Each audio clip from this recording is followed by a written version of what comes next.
Welcome to The Practical Intuitive, where each Monday at 2 p.m. Pacific, 5 Eastern, where host Robin Fritz explores mind, body, and spirit for the real world. Because we are all intuitives and healers, and we must all learn to love ourselves and live that love every day.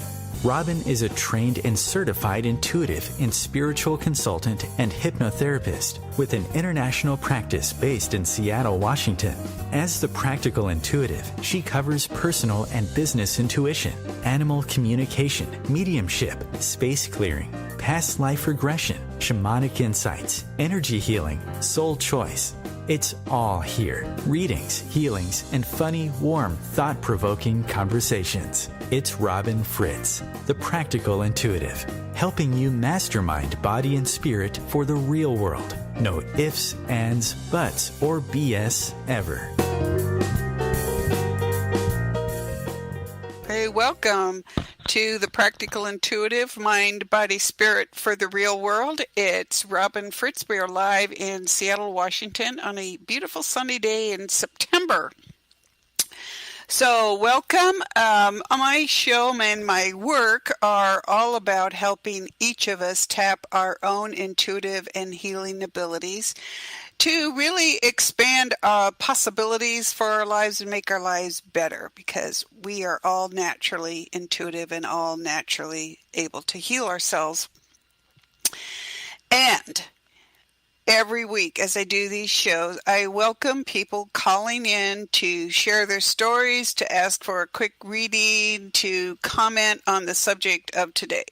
And today we are talking about, has your animal reincarnated? So it's a very lively subject. I've talked about it before. I have some stories to share with you today, some really amazing stories.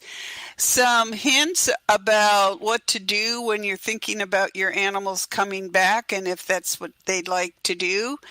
And from there, we'll just go on and have a great show. But as we get started today, I want to invite you, if you feel like calling in, to ask a question, to get a reading. That number is 202-570-7057. But I do know that people are shy or something occurs to them when it's not the actual show time, in which case you are welcome to email me at my website, robinfritz.com. That's ROBYNFRITZ.com, and ask that question, or tag me on Facebook at the Practical Intuitive Robin M. Fritz. So it is my pleasure to be here with you each week. And as we get started on the show today, I want to introduce you again to the energy of my partner, my crystal partner, Fallon. Fallon is a citrine Lemurian quartz, which by itself is a very rare crystalline form.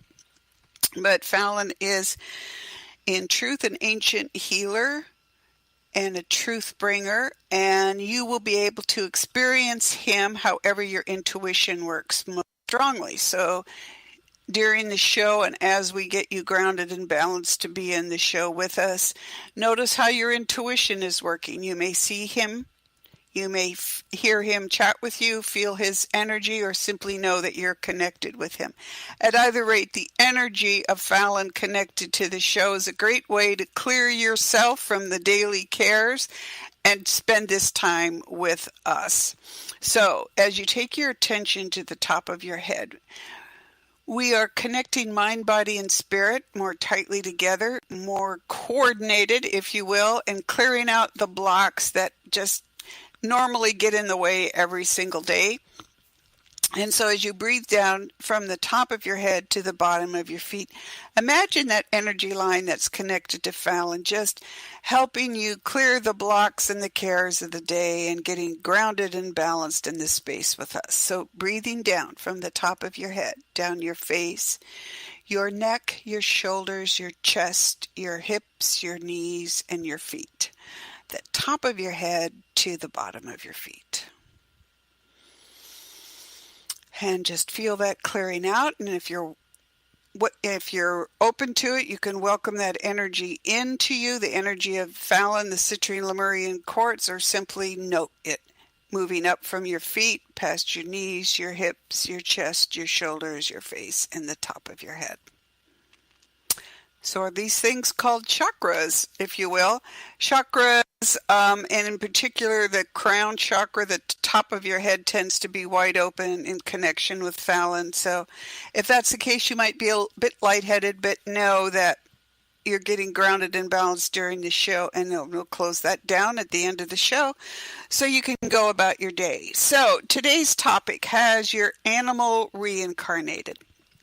Now, you know that my animal family and my animal communication practice is very important to me, and I do talk about animals a lot, and especially the human-animal bond and how it's developed over time, over the centuries, and particularly over the last 2 generations, I'd say, in helping us acknowledge and live with animals as family members. It sounds really easy, but it is not. And you will constantly find your assumptions being challenged, and even your thoughts about how well you get along in the world. And I'm saying that because I'm living with new animals. Oliver, the Cavalier King Charles Spaniel, is 3 now. And Karis, a Russian blue cat, is about 1 year and 3/4. And it occurred to me as I was acquiring new animals that maybe you get to a certain age where it's not as easy as it used to be. And you're getting used to new personalities, and you're getting used to new bodies being with you in the house. And then you remember who used to be there in the house with you, and you're wondering what they're up to. So we're going to talk a little bit about that today, how we lose our animal family members and maybe find them again in a new body somehow, somewhere, how we can say goodbye without hanging on too tight, how to tell if they're reincarnated, and all about personalities and switching bodies and all of those good things, plus some things that have come up in my personal life and in my practice that I want to share with you, cautions as well as hopes for us, reconnecting with our beloveds. Now, for those of us who live with animals, we know their lives are generally shorter than ours, so that cycle goes around more quickly than it normally does with humans. The birth, the long, happy life, and the inevitable decline into death and into spirit, and perhaps back again in a new body. But I think one of the things that's so great about our connection with our animal families these days is that we're starting to look at them as family members, and that's a sea change, if you will. It's a huge change in how we relate, not just to the animals in our family and the animals in our friends' families, but how we relate to the world itself. And for that, I'm grateful to the early animal communicators back in the 60s and the 70s who realized that they could actually have a conversation with an animal and learn more about what's going on in their heads, and introduced us to the concept of telepathic communication between species. It's a wonderful place to start because most of us live with, or at least know, animals. If we don't live with them, we may see them in the wild. If you live in a place like I do, where there's wild animals all around you, or simply know that there's so many in the city. I live in Seattle, where there are more dogs than children, human children. And so to me, it's a pretty typical situation. But learning to acknowledge animals as beings that we can communicate, it really helps us acknowledge them as souls in bodies and as souls with agendas of their own, just like we have our own agendas as souls taking human bodies. And then what does that look like within a family, and how does that work? So, and then what happens when they come back? So here's a story for you. When I was a child, we had 2 dogs that were then called Hungarian Vizslas. Now they just call them Vizslas. And my dad saw them in World War II.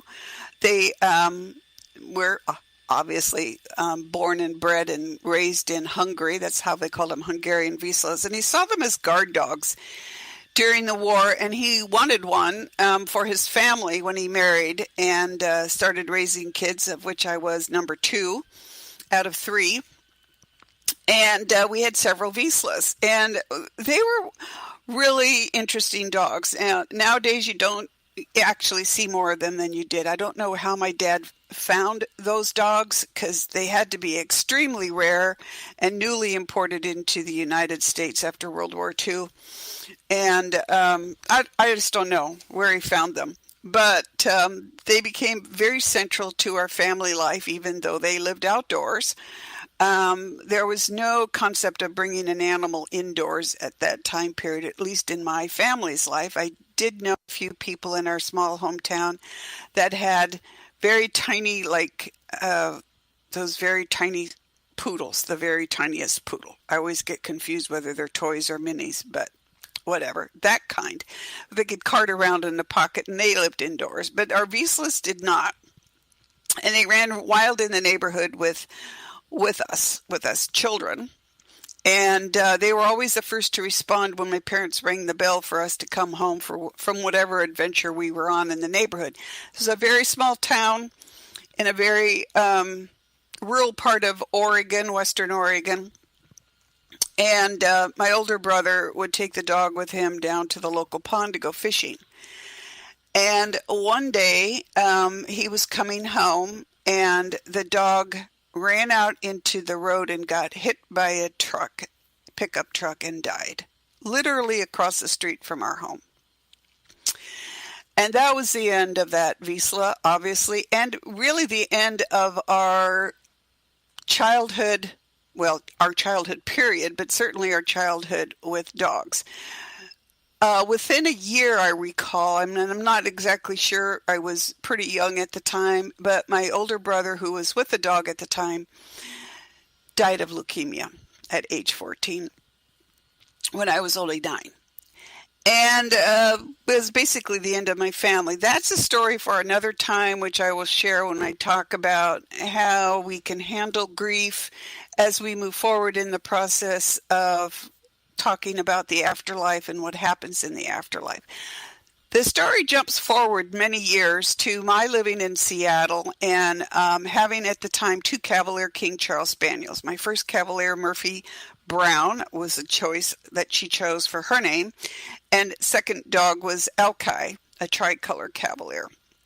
And I was thinking of moving to Vashon Island, where a friend lived, and she had been out looking at various homes for sale, and she told me about this house that was for sale, built, renovated by the people who lived right next door to it, which they owned and they were going to sell. And she told me that they had this beautiful dog there that she noticed, and this dog was, I can't remember now, but let's just say it was a setter, English setter type dog, because I know it was about that size and that look. And very shortly after she started talking to me about the dog, or telling me how beautiful this dog was, and now she's a breeder of Cavaliers, and it was really unusual for her to point out another dog and how beautiful it was. And at the time it struck me like, why are you so focused on this dog? And then the dog started chatting with me. And that was in the early days. I hadn't even established my animal communication practice, but this dog was chatting with me. I'm thinking about the house, and the dog was like, oh, how are you? How are you doing? And over the course of several conversations, I realized this dog was the reincarnation of the Wisla who was hit by the car when I was a kid. The second Wisla, the last one in our family. I was like, holy criminy Moses, what is that all about? And, it's an interesting concept that a family member of yours would be reborn and go into another family that you didn't even know about. Now, actually, I think this is what happens most often when our animals reincarnate, when that soul chooses a new body, because I think it's harder for us to connect with them than it is for them to connect with us, which is a roundabout way of saying they can find us. The question is whether they can get through to us to adopt them, or whether we are even in their plans for that current lifetime, which is a big question that a lot of people don't address. But this dog was just fascinating and hilarious and really excited. And I said, well, I was going to come and look at the house and I would like to meet it. So on the day that I was over there in Vashon and I picked my friend up, she was going to go see the house with me, the dog started frantically talking to me. Hurry, hurry, hurry, hurry. They're taking me inside. They know you're coming to see the house.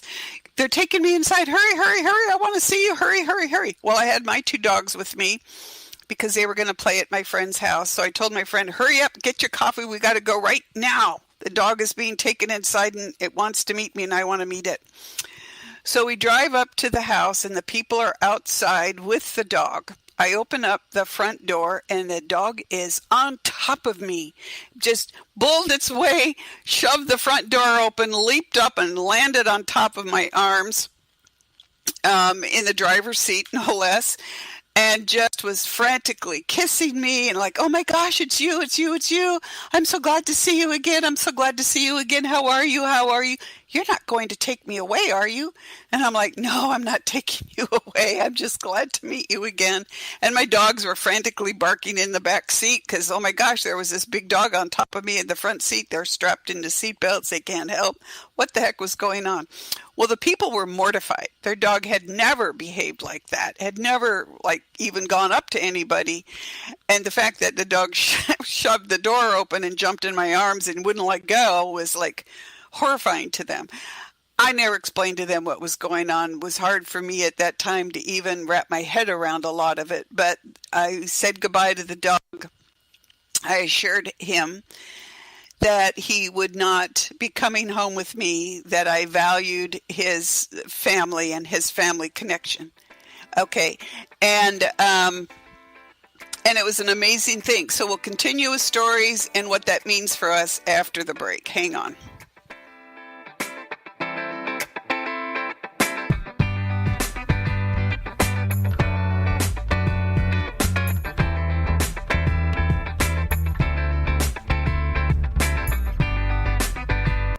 Your conscious connection to a more mindful world. OMTimes Radio. IOM FM. OMTimes Magazine is one of the leading online content providers of positivity, wellness, and personal empowerment. A philanthropic organization, their net proceeds are funneled to support worldwide charity initiatives via Humanity Healing International. Through their commitment to creating community and providing conscious content, they aspire to uplift humanity on a global scale. OMTimes, co-creating a more conscious lifestyle. Hello, I'm Lisa Berry. Join me every Monday at 1 p.m. Eastern Time for Light on Living, a chance to see new, hear different, and feel more as I shine the spotlight on all the ways to lighten the load of life's challenges. Light on Living is your link to that new way you're looking for, that new understanding that will enhance your life, and that positive connection that will support your growth. So join me and you'll gain insight and start to see things in a new way that motivates you. Hi, this is New Age Grammy winner Paul Avgerinos. Thanks for listening to OMTimes Radio, and please support my peaceful healing music with a purchase at iTunes, Amazon, or wherever you shop for fine music. Just put my name into the search engine, Paul Avgerinos. A, V like Victor, G like George, E-R-I-N-O-S. You can also visit me at roundskymusic.com. Thanks for listening, and I'm wishing you the brightest of blessings.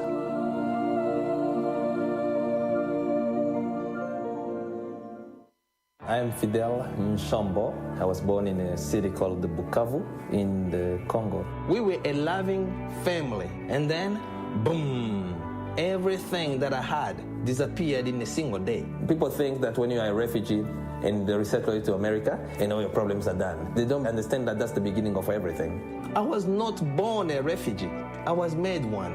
It's time we welcome refugee families with open arms. Learn more at embracerefugees.org, brought to you by the Ad Council.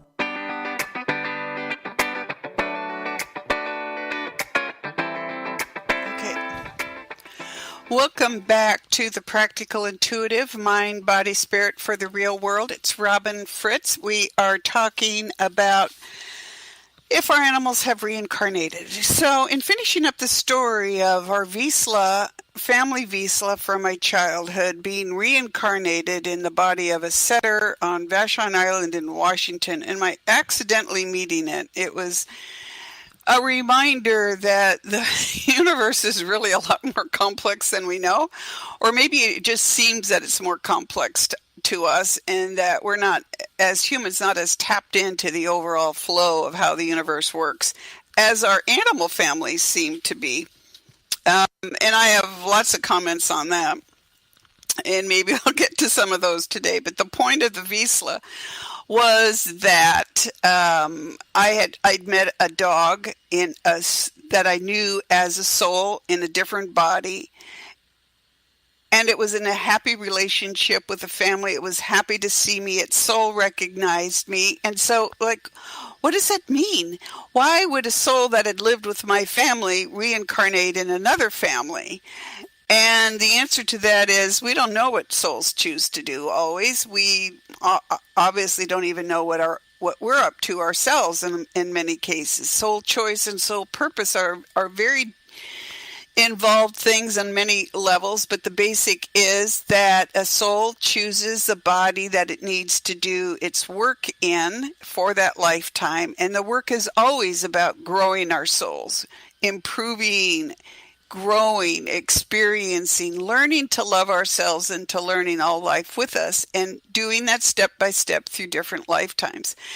That dog maybe didn't need to come back with me, or maybe it wasn't even part of my soul family as it was other members of my family.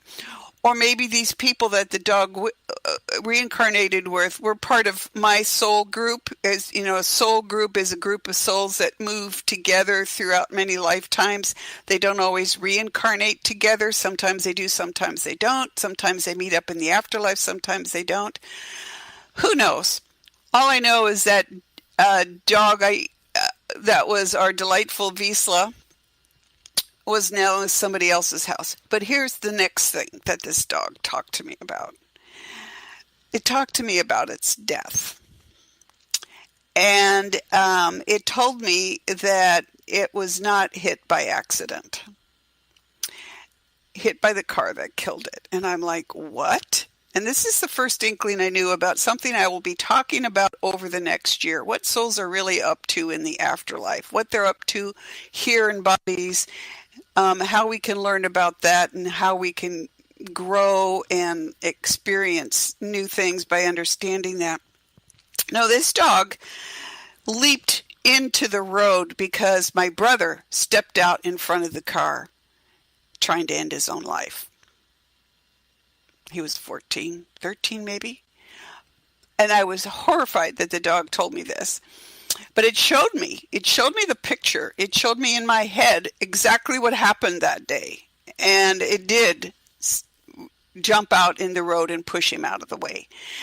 And the question is why? And my brother got sick and died. Maybe he was feeling ill already and scared and didn't know what to talk about. Maybe knowing now what I know about his soul difficulties, maybe those soul difficulties were manifesting in his childhood and we simply didn't know that. Whatever the case, within a year, he was gone too. Of a disease that was completely fatal at that time is now curable if they catch it in time. In certain forms of leukemia, at any rate.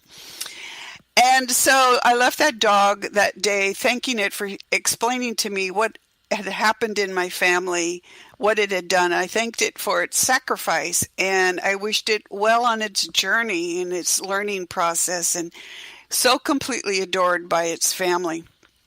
And I was really appreciative of that. And it got me thinking about my current family again, and I thought about that again as I was preparing for the show today. All of the animals that I live with have reincarnated from previous lifetimes with us, and even from their previous lifetime with me in this lifetime. So I meant previous lifetimes together, all of us together, And my animals have reincarnated in this lifetime to be with me again from their previous bodies, which can be a tough thing to watch. It can also be pretty fascinating, and it's pretty awesome that they care enough about us to want to come back and be with us again. But there was one dog that I had years and years ago, and it was a beagle. Oh my God, people who live with beagles. Oh goodness. They are wild dogs, and they are awesome. But this beagle was insane. And I do believe the naming has a problem, has something to do with that. And that we need to be very careful about how we name our animals, because energy is included in the name. So if you're going to call your dog Cujo, expect what you're going to get, right? Or Brutus or Killer or something like that. What the heck are you thinking? Because the energy of that name comes back to this. Well, this beagle had a much more benign name, at least I thought at the time.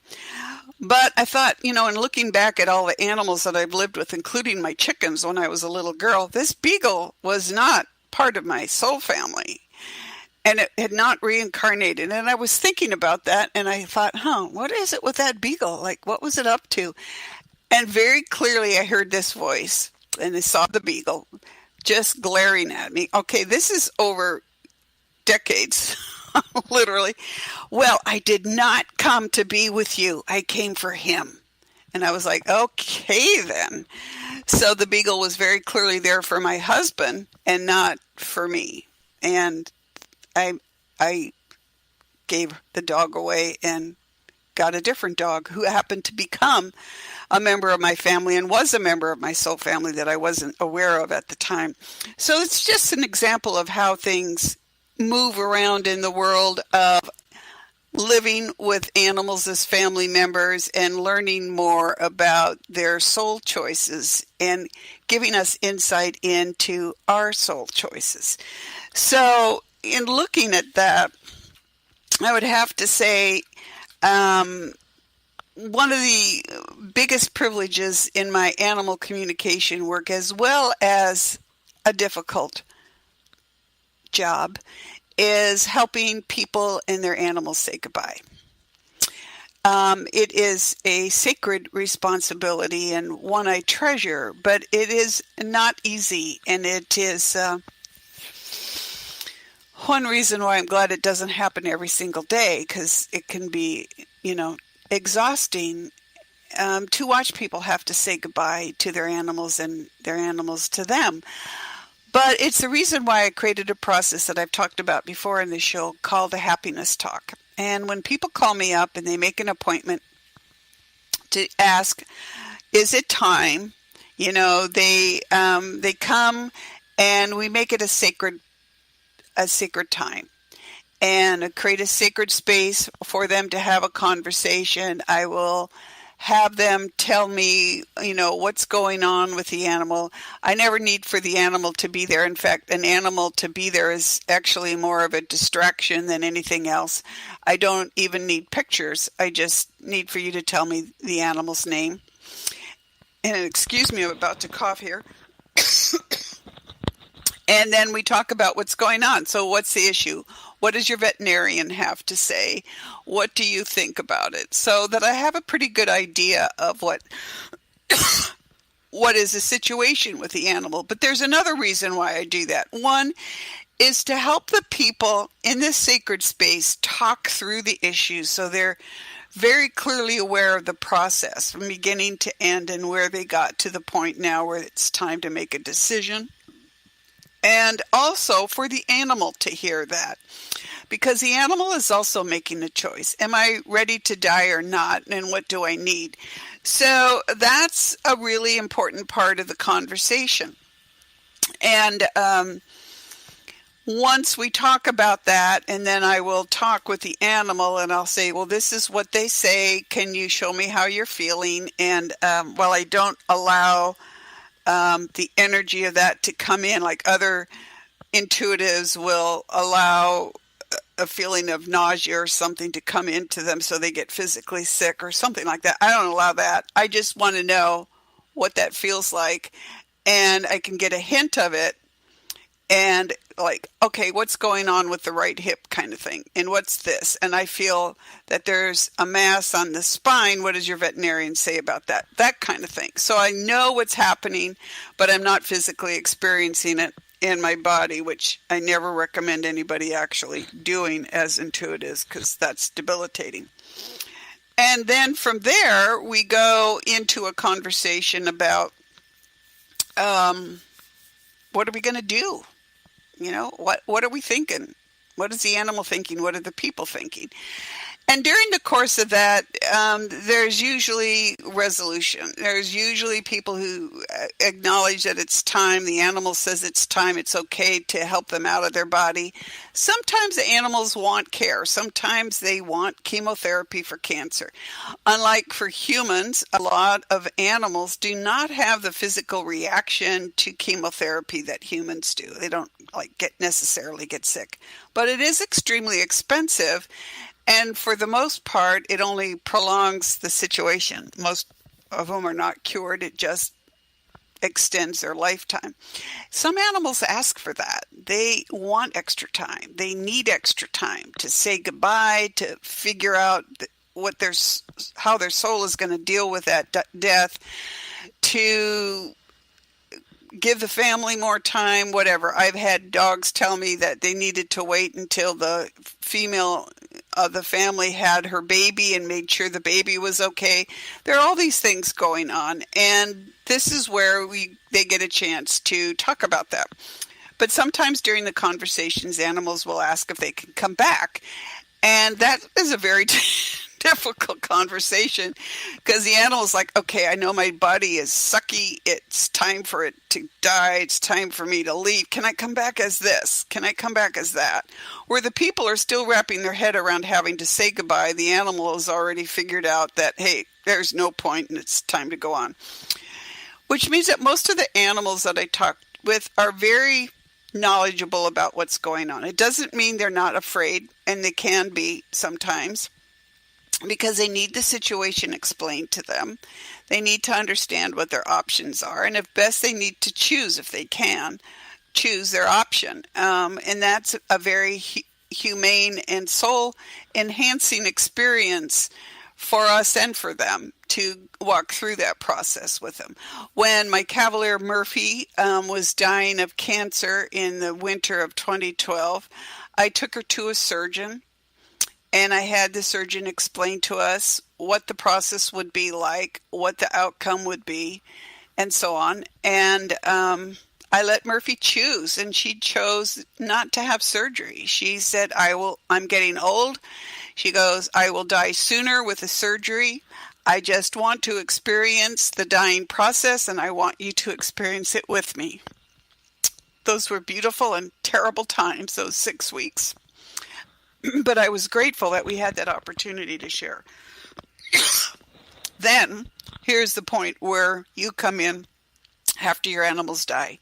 You give yourself and them some time to get used to your new situation. You're in the household without them, and they're in the afterlife without you. And the afterlife is pretty busy, pretty involved, and pretty amazing. So they are very, very active in the afterlife. Now, again, I want to caution you to remember that when I've had some people be upset when we've checked in on their deceased animals and they're sleeping with my dad at his way station for dead things on the other side, the first place where the dead go to the afterlife, somebody's way station. But all my clients, their animals and their humans go to my dad's way station. And they're exhausted and they're sleeping. It's not because of the illness that they had, although sometimes it is. They're just completely worn out. Mostly it's the change from a physical body to spirit, and just that whole movement of energy that's exhausting, and they need time to relax, and that's what they do at a way station. But at some point, you can have a conversation with your animal on your own, by connecting on your own, or with somebody like me to help have a conversation to find out how they're doing and what they're up to in the afterlife and what are they thinking of doing next. Now, in my family, my dog Murphy and my dog Alki, who were here as Cavalier King Charles Spaniels pretty much the same time. Murphy was born in 98, Alki in 2001. Christmas Day, no less. They were the same soul in two different bodies. That doesn't happen very often. And I can't explain that soul. It's a very old and crafty soul, and it pretty much does what it wants. And it's shown up in the families of all the kids of us who grew up in that small town together. So it's an extremely active soul. Are we soul group members? Clearly, at least for this one particular soul. But when you're talking to your animals about coming back, what you really should be talking to them about is, what are you going to do next? What are you thinking about for your next soul choice? What are you up to? What appeals to you? If we ask them to come back to reincarnate with us, what we're doing is creating a situation where the energy of our wants can overwhelm their soul choice.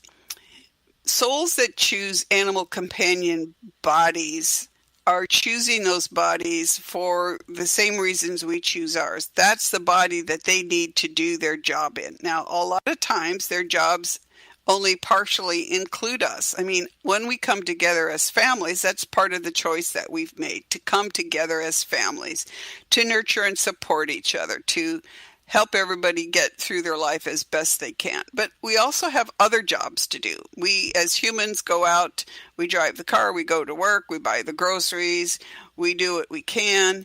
And our animals are doing all kinds of other things. Learning about being a dog, in Murphy's case, like she literally had to learn how to be a dog, and I'd watch her and I'd like, what the heck? How does she not know how to do this? And she looks at other dogs and figures it out by doing that.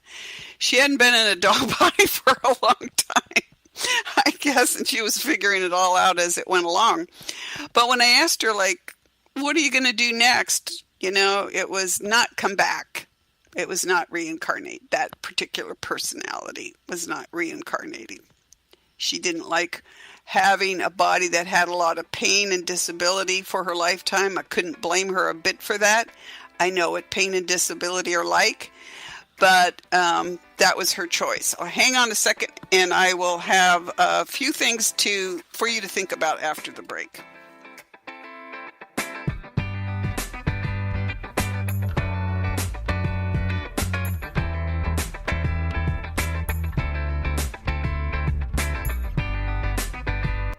Free your mind. Expand your soul. OMTimes Radio. IOM FM. Humanity Healing International is a small nonprofit with a big dream. Since 2007, HHI has been working tirelessly to bring help to communities with little or no hope. Our projects are not broad mandates, nor are they overnight solutions, but they bring the reassurance that no one is alone and that someone cares. To learn more, please visit humanityhealing.org. Humanity Healing is where your heart is. Hi, I'm Kelly Fox, host and astrologer of The Astrology Show. Each week, I'll give you access to the current transits, which are a valuable tool that provide astrological information to help unlock the potential each of us has. Understanding the stars can help steer us in the right direction to make better informed choices. So if you're wondering what's going to happen in your week ahead, be sure to tune in to The Astrology Show for guidance, Mondays at 9 p.m. Eastern Time. You're not wired to have a response to this sound. You're neutral to it, and you can hear it repeatedly without feeling anything. But when we introduce a new stimulus, save the food, we've achieved pulling a natural or inborn response from you. Save the food, because 40% of all food in the US never gets eaten. Save the food. Cook it, store it, share it. Just don't waste it. For tips and recipes, visit savethefood.com. Brought to you by NRDC and the Ad Council. Okay.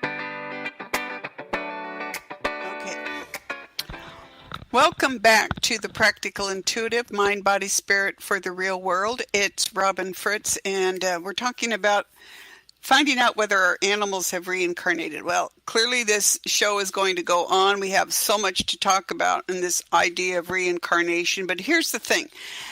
Our family Wiesler reincarnated in a different body and a different family. My animals reincarnate within my own family. What are they doing? They are doing whatever they need to do to grow their soul in that next experience.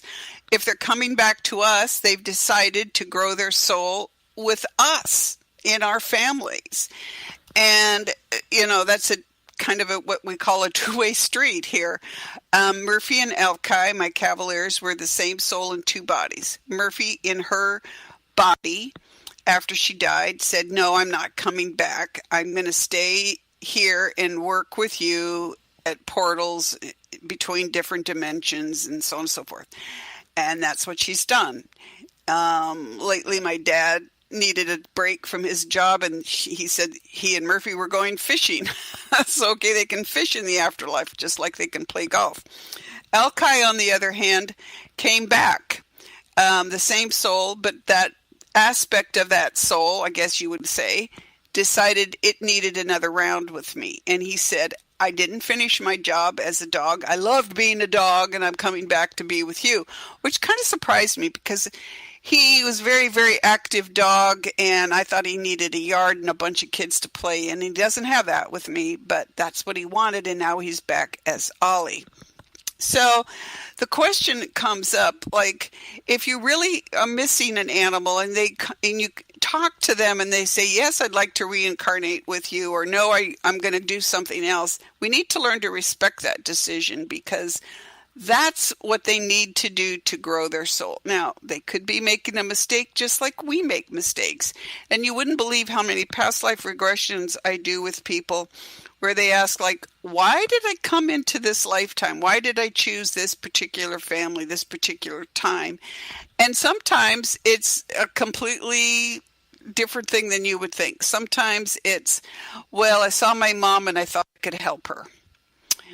So they came in with an idea of helping a parent, or this seemed like a good place to land, or whatever. I mean, so sometimes, the idea that we had when we come back into a body, it gets changed a little bit, and that's called life. You take a body, you grow up in that body, and things happen, right? And I knew a racehorse one time who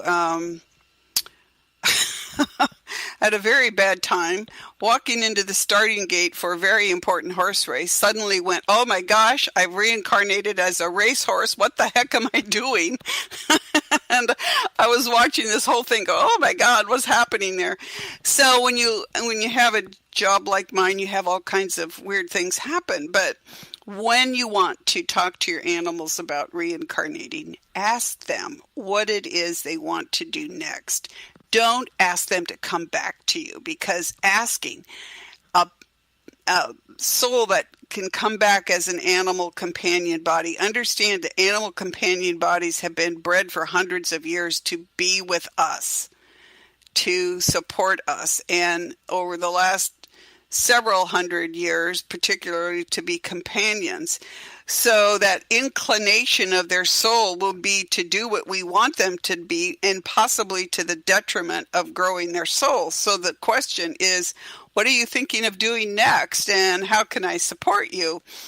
And really believing it when you say that, even if it means they don't come back with you. Because when Murphy said, I'm not coming back in a body, and I knew that I was never again in this lifetime going to see that aspect of that soul in a body with me, was as devastating as losing her the first time. But it was the right thing to do. Now, what is the wrong thing to do? Well, the wrong thing is to demand that they come back and insist on it. The right thing is to say, hey, if you're coming back, can you kind of help me out by telling me where you are? And I think we're really only in the very beginning stages of understanding how to do that, how to bring them back, and when they've chosen to come back. And in the future, I'll share more stories that'll give you some insight for your story on how to reconnect with your loved ones. But I know I teach this process about how each of us can connect with our dead. So at least you have that ability to communicate with them in different bodies. But here's the one thing that humans tend to do. They don't understand, I think, I'm going to be polite by saying this, they don't understand that just because it's a body that's an animal body means that it doesn't mean that its soul is not equal to ours. That's the very basic mindset that I live, that I was really taught by all the work that I do with non-humans, from volcanoes to hurricanes to whatever is out there. Everything is alive. Everything has a soul, has consciousness, has a job to do, a responsibility to do that, a choice, and opinions. So, wanting an animal to come back and forcing it to come back, those are two different things. Wanting is great. I mean, we all want to be with our beloveds. Forcing them is not a good thing. It's not good for you, and it's really bad for them. And so I've had several questions. I've had several things show up. Someone was really interested in having a particular breed of cat. She saw that cat born, kind of a rarity. So she went to the breeder and said, I want to buy that cat, but I'm going to switch out its soul. If any normal person would go like, what the heck are you talking about? Well, the person decided that the soul that was in that cat body was not the soul she wanted in that body. What she wanted was a previous cat to be in that body. So she literally energetically forced the soul that was in that body out and shoved the soul of her beloved lost cat into that body. Yes, that is possible to do. And if you do it, you're in real trouble. I believe you are in real trouble. I can't prove that to you. I wouldn't want you to try it. Because what you've done is impose your will on a soul, on somebody else's soul. And how terrible is that? You know, to me, that's like one of the worst things in the world. But again, I think the people who do this are doing it because they want that soul to come back, and that's all they can think about. And the idea that they could invite that soul to be born and then find that soul in that litter of cats or dogs, like I did with Ollie, my Cavalier,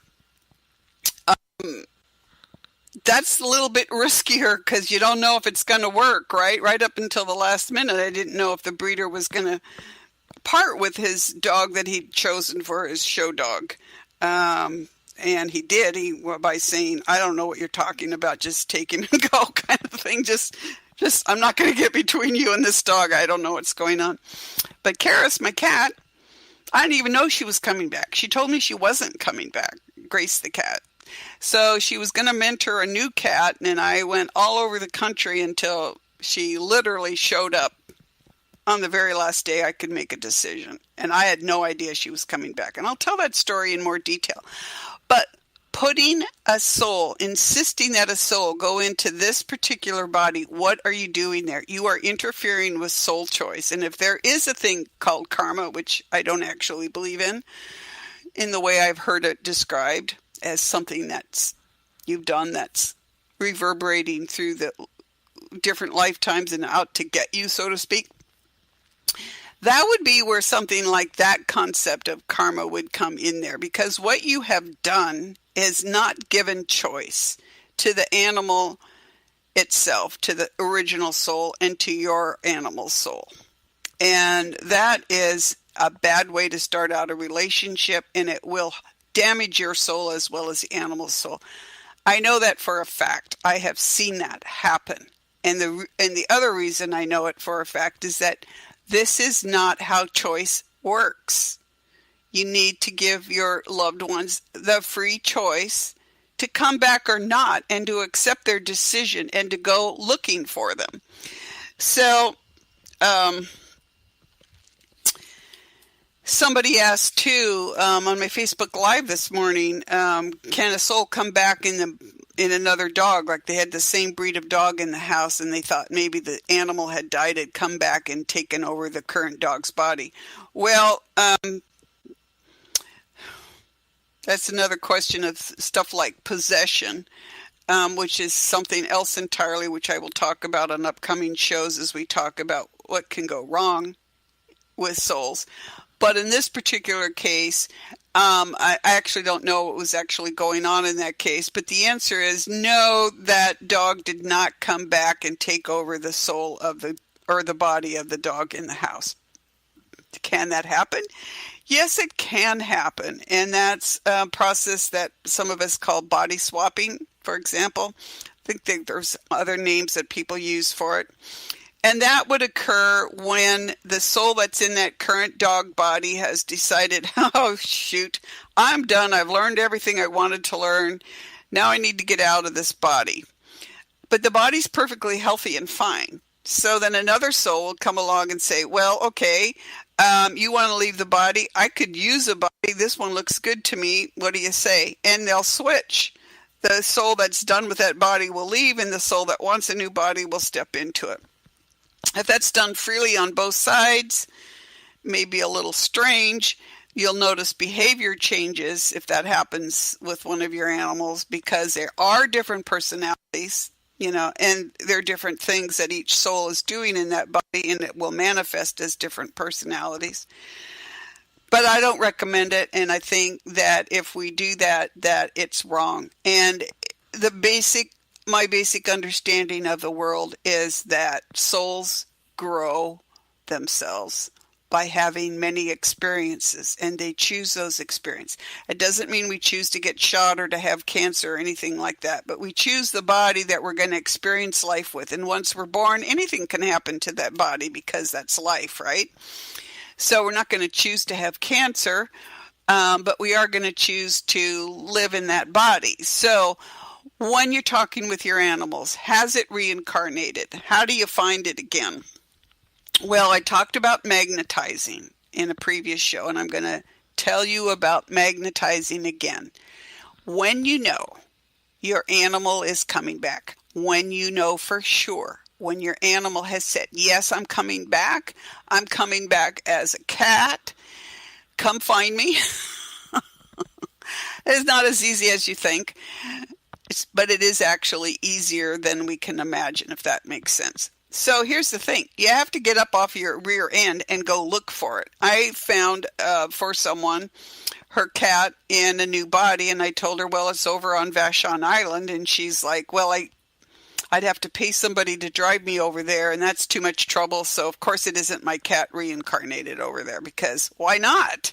Because it was. And she was like, no, it's not, because it was my animal reincarnated. It would show up on my doorstep. Good luck with that. Because, hello, you have to make an effort to find them.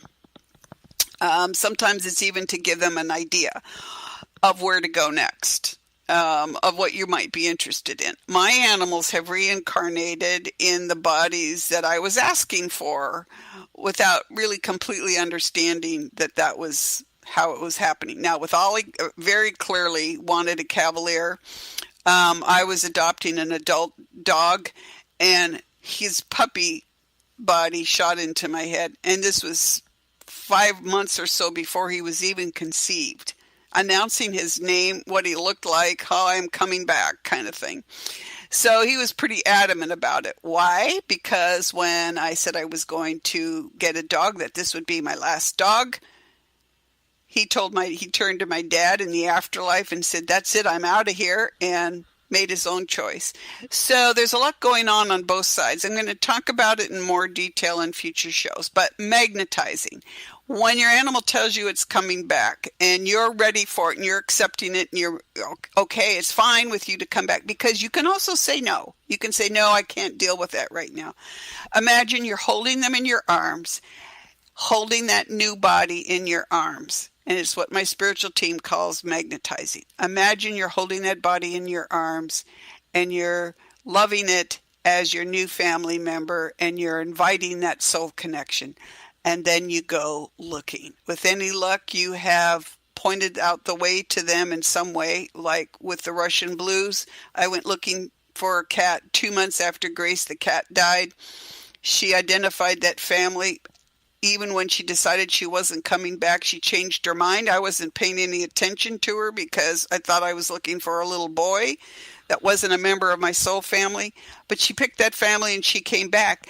pretty much got conceived within a few weeks of my visit to that family. So see how things can happen. I'll tell you more about that story, because the more in future shows, because the more stories I can share, the more ideas you will get about how to connect with your beloveds coming back to you. But we are out of time for today. If you know your animal's coming back, imagine holding them in your arms and just feeling them there. Feel that soul connection and invite that soul connection to tell you where they are. There are people out there like me who can help you, but you can also help yourself. So I want to thank you for joining us today. And remember that animals are not our teachers and our gurus. They're family members. They choose to be family members. They are here to grow their souls, just like we are. They remember their past lives with us better than we do, which is we're a little too self-involved and we have too many things going on in our brains. And I think that's why they advance quicker in animal bodies. But more on that in future shows. You can find me at my website, robinfritz.com, ROBYNFRITZ.com. I offer personal and business intuition, mediumship, animal communication, space clearing. I'm a certified past life regression specialist, so I practice soul regression hypnotherapy and between life hypnotherapy, as well as a process I call soul progression clearing, to help clear out the blockages that are holding us back, whatever they are, attachments, mindset issues, whatever, and filling us up with healthy energy. Because here's the thing, the world needs you to be your best, to be at your best, and out there growing your soul and giving back to the world all of the magnificent things that only you can give back. So let me know your questions, and we'll see you next week. Hands over your heart, cross your hands, feel that healthy energy getting you grounded and balanced. Thank you for joining us. We'll be back next week. Take care.